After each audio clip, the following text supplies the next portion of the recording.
in today's episode, we're going to explore, the idea of why do we feel the need to feel safe on our horse and how that plays out in our fear of riding.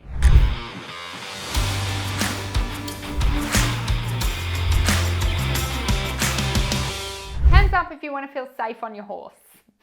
All of us want to feel safe. It is a biological drive within us to always prioritize and think about our safety as our most important thing.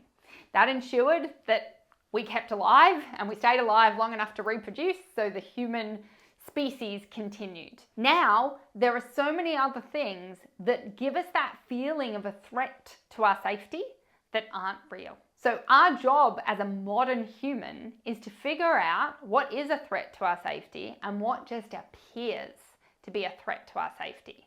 And those two things can be very different. And when it comes to riding your horse, this is a very, very important point to think about. How am I going to overcome my riding fear? Well, first, we need to figure out how the fear is playing into your need for safety. So let's explore this a bit more. Another thing that riders tend to have their fear experience revolving around is this feeling of wanting to be safe, wanting to have a safe riding experience. There's nothing wrong with that, but that's what the fear is. If I'm not safe, I'm not safe. That's the fear. So what is the secondary gain of the fear of, will I be safe? Well, think about what safety is. If it's not a control issue, if it actually is around safety, normally it's around making sure that the life experience is as long as possible. So I want to be safe. It's a very normal instinct. I'm not saying this is not normal. Very normal for a human to have an instinct to be safe. We need to be safe so we can procreate. We need to be safe so we can, create things. The instinct is to stay safe and stay around for as long as possible. So don't do anything that will endanger our lives or endanger that safety aspect. So it's very, very common to have that instinct. Of course, everyone has it. But what is that? So you're screaming at me. Yes, exactly. Normal instinct. So how could there be a secondary gain of being safe? Well, think about it. The secondary gain of being safe means you get to stay small.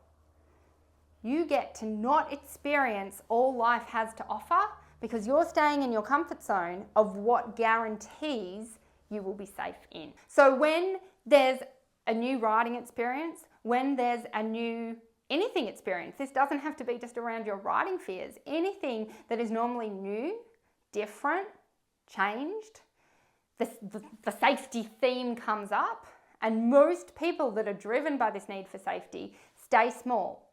They don't explore the new experience or the changed experience. They stay small and they go, well, I must prioritize safety at all costs. And there is a secondary gain from that. The secondary gain is you get to stay small. I had two aunties growing up. I had my Tante Maria, German, the word for aunt in German is Tante, and I had Auntie Sue. Tante Maria was very timid, very quiet, pretty much everything that came out of her mouth was all around safety. So she would tell my mother to stop us jumping on the trampoline because we might break our necks and bad things could happen. She would get very cross at my dad driving in traffic because he was driving fast and something could happen.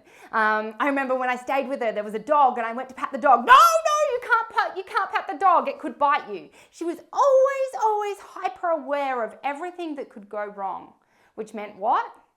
She was never aware of everything that could go right.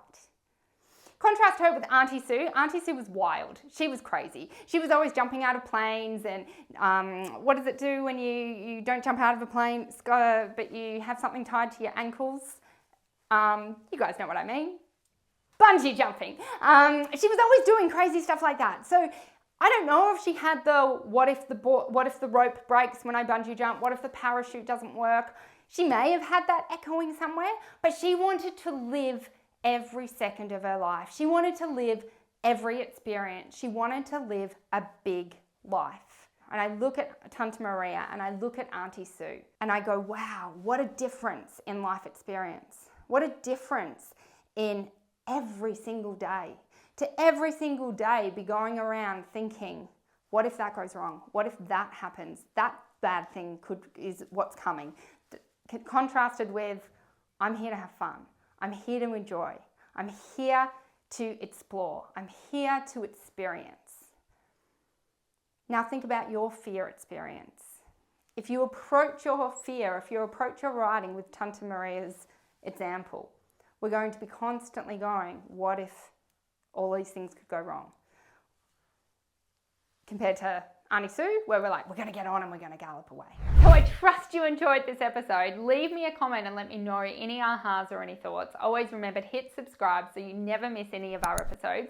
And if you need more help unpacking how to overcome writing fear for you, remember Alicia and I have a free class that's running right now. Click the link in the description and you can come along to this free class and learn how to master your mind and your body so you can feel safe on your horse and overcome your writing fear for good. Click the link in the description now.